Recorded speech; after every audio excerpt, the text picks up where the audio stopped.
বন্ধুরা, আজ আমি ভোলা মাছের ঝাল করা দেখাবো। মাছগুলোকে ভেজে নিতে হবে।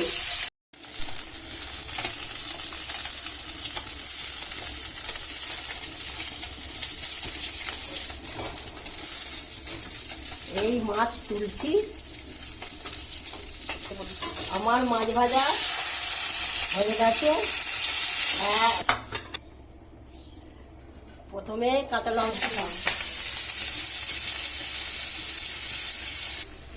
এবার আমি টমেটোটা দিলাম, করে নেড়ে নিচ্ছি। 1 চামচ আদা বাটা দিলাম, 1 চামচ লঙ্কা বাটা দিলাম, 1 চামচ হলুদ বাটা দিলাম, টক দই দিলাম,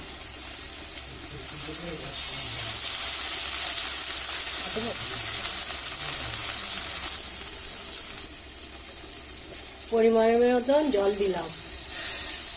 আমার ঝালটা ফুটে গেছে, আমি এবার মাছটা দিয়ে দিলাম।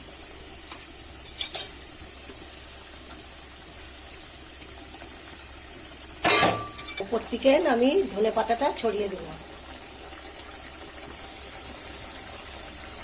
মাছের ঝাল হয়ে গেছে, এবার গরম গরম ভাতের সঙ্গে জমে যাবে।